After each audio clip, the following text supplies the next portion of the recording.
problemas de la 16ª Olimpiada Nacional Escolar de Matemática ONEM 2019, de la primera fase nivel 3.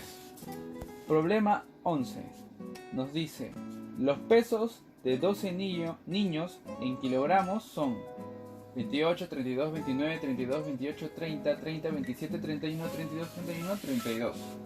Encuentre un número real X para el cual se cumplen las siguientes dos condiciones. Como máximo, el 25% de los niños pesa X kilogramos o menos. Como máximo, el 75% de los niños pesa X kilogramos o más. Entonces, vamos a reconocer cuánto es el 25% y el 75% de los niños. En el caso del 25% de 12 es 3 y el 75% de 12 es 9. Ordenamos de menor a mayor los números, los datos que nos están dando de los kilogramos. Tenemos el 25% que es 3, serán los 3 primeros. Estos 3 primeros deben pesar X o menos.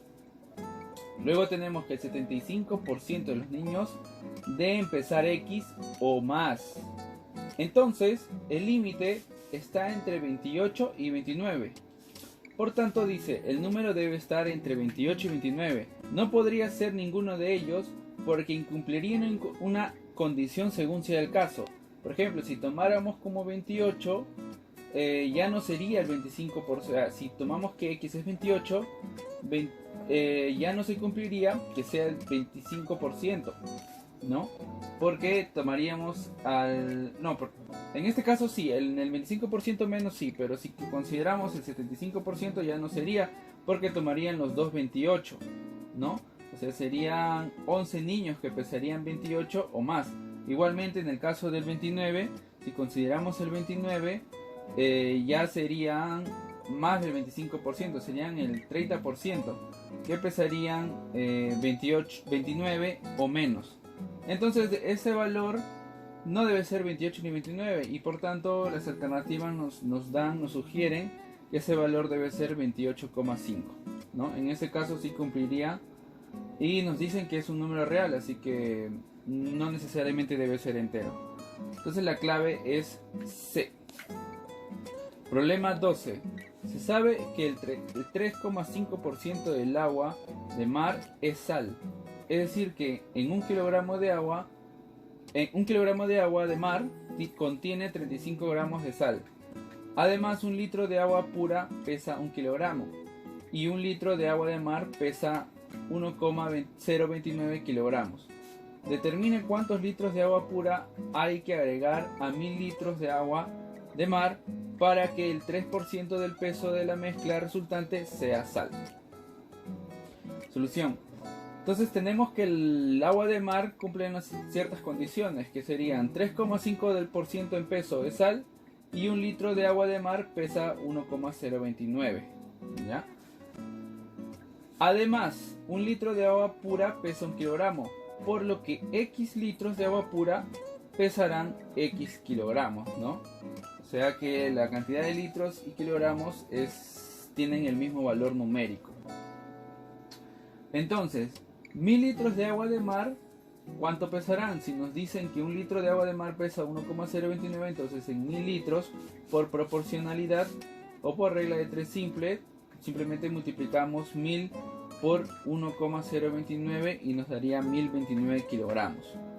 Entonces nuestra primera condición o la cantidad que nos dan al inicio es que tenemos 1000 litros, que serán 1029 kilogramos de agua de mar, y esto cumple la condición que nos indica, que es 3,5% en peso de sal.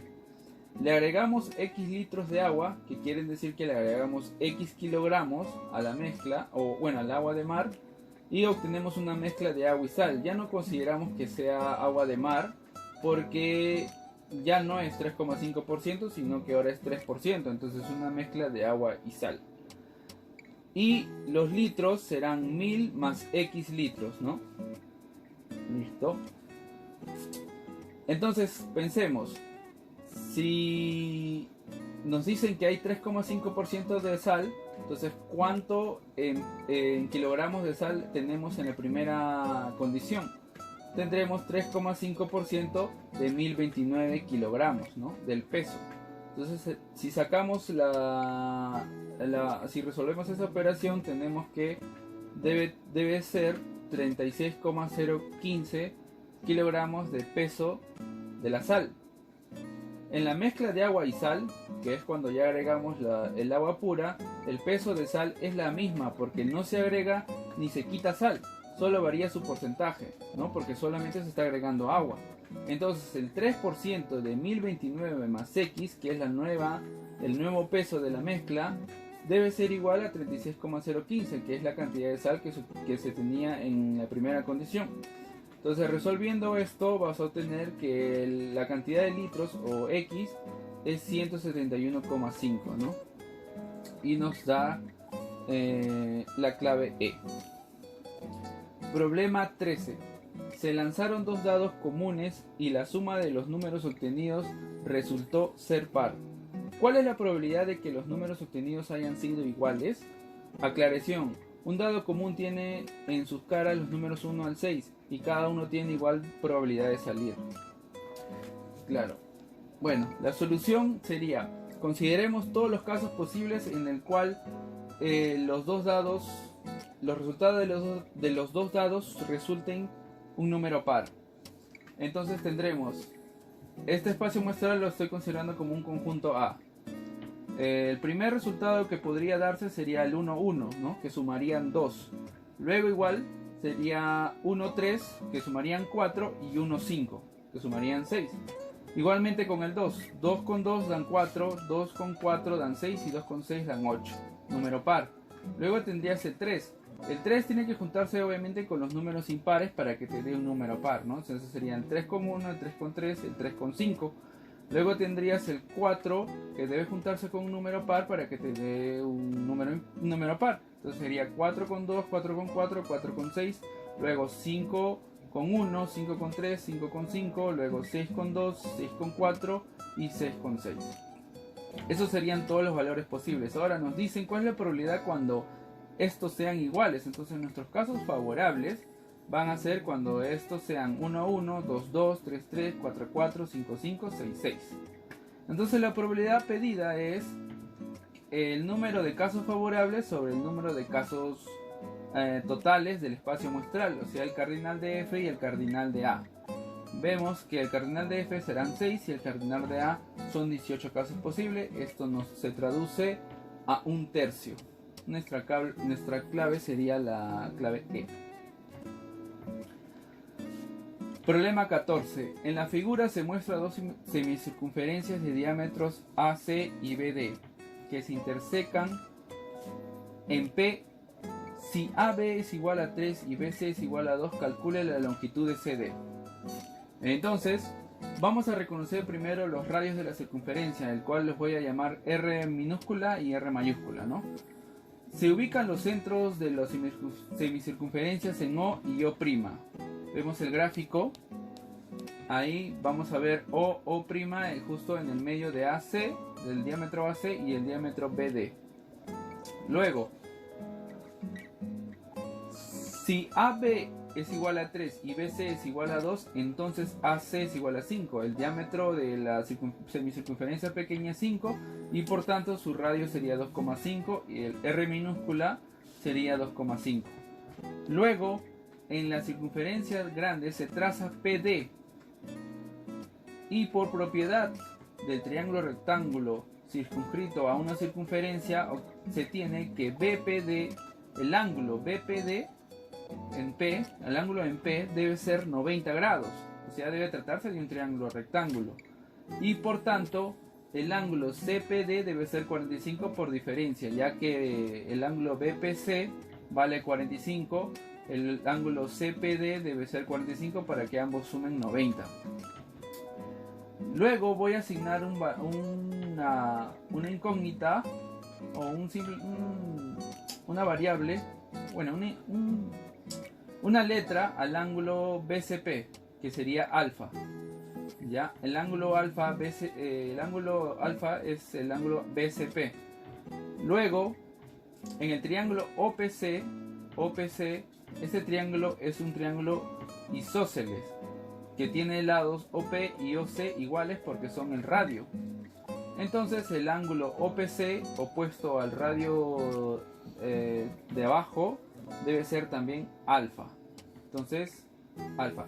Por diferencia de ángulos, en el ángulo OPC, que abarca ese triángulo isósceles, el triángulo OPB, que sería un ángulo pequeño, va a ser alfa menos 45, simplemente por una diferencia de ángulos.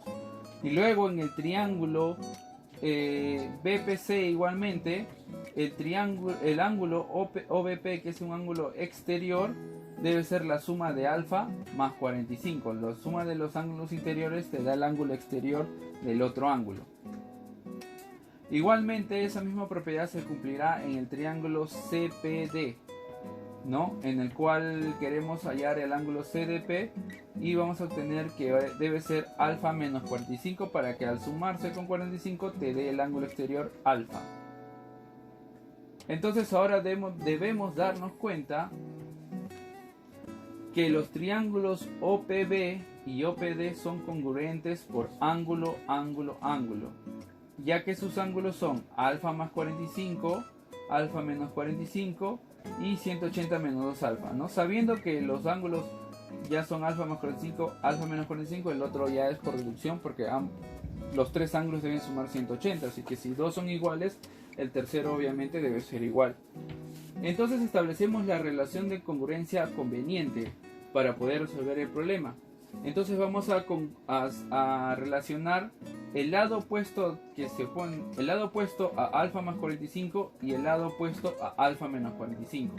En el triángulo pequeño, que sería OBP, a alfa más 45 se le opone R y a alfa menos 45 se le opone R menos 2.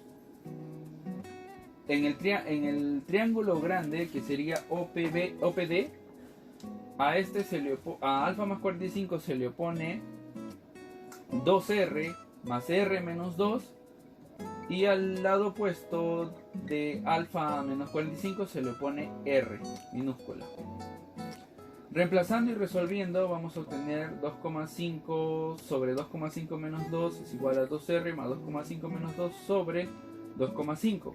Resolviendo la ecuación obtenemos que R es igual a 6. Como nos piden CD va a ser R menos 2 más R, o que sería igual a 12R menos 2. 2R sería 2 por 6, 12 menos 2, 10. Nuestra clave C. El problema 15. Para cada una de las siguientes proposiciones determine si es verdadera o falsa. Existen números reales ABC tales que A menor que B, A menor que B menor que C y C cuadrado menor que B cuadrado menor que A cuadrado. Entonces vamos a ver cada una de estas condiciones en la solución.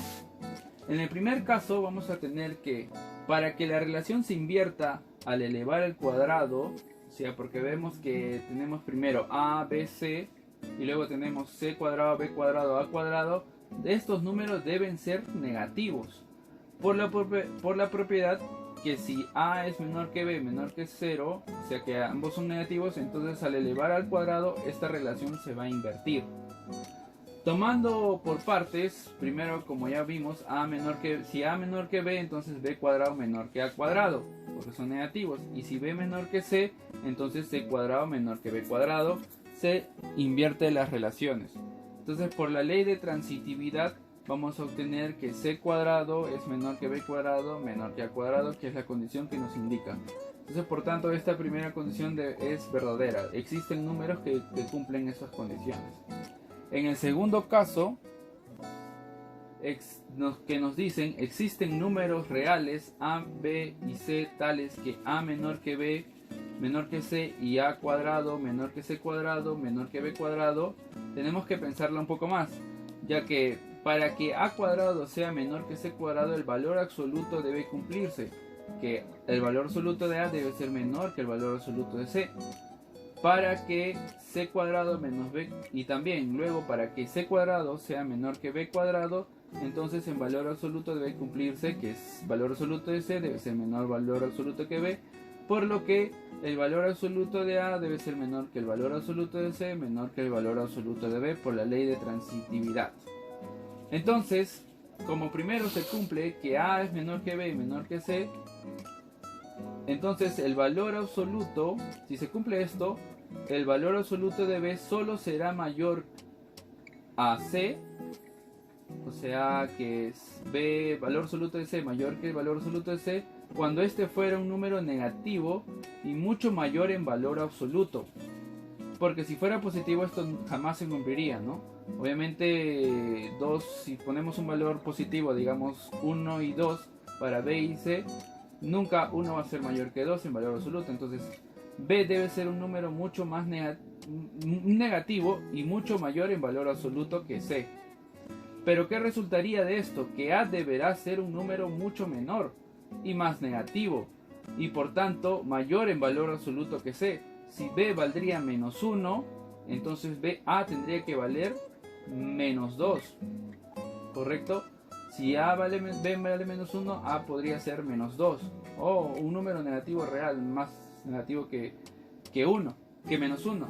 Por tanto, esto nos estaría contradiciendo, ya que primero habíamos afirmado de las cuadráticas que el valor absoluto de a debe ser menor que el valor absoluto de c, por tanto no existen reales que cumplan esta condición, y esto sería falso. La tercera proposición sería: existen números reales a, b y c que tales que a menor que b menor que c y b cuadrado menor que a cuadrado menor que c cuadrado. Igualmente hacemos los valores absolutos. Si b cuadrado es menor que a cuadrado, el valor absoluto de b debe ser menor que el valor absoluto de a, y luego que si a cuadrado menor que c cuadrado, entonces el valor absoluto de a debe ser menor que el valor absoluto de c, por lo que el valor absoluto de b debe ser menor que el valor absoluto de a y menor que el valor absoluto de c, ¿no? La misma secuencia que las cuadráticas. Entonces, si se cumple que a menor que b y menor que c, porque también eso se cumple, por lo que si se cumple esto, el valor absoluto de a solo será mayor a b, o sea, porque nos están indicando eso cuando a sea negativo y mayor en valor absoluto que b, o sea, el valor absoluto de b debe ser menor al valor absoluto de a. Entonces eso sí se puede cumplir, digamos que a valdría menos 1 y b podría valer 0. Si a vale menos 1 y 0, el valor absoluto de a sería 1, el valor absoluto de b sería 0, entonces sí se cumple. Luego c puede ser un número positivo mayor en valor absoluto que a. Claro, si a vale menos 1, a c le podría poner un valor de 2. Si yo le pongo un valor de 2, por tanto el valor absoluto de c, que es 2, es mayor al valor absoluto que a. Entonces seguiría cumpliéndose la condición que el valor absoluto de b sea mayor al valor absoluto de a y mayor al valor absoluto de c. Por tanto, esta condición sería verdadera. Nuestra respuesta sería verdadero, falso, verdadero, y la clave sería la A. Gracias por ver este video. Suscríbete a nuestro canal y activa la campana para notificarte de nuevos videos. Gracias.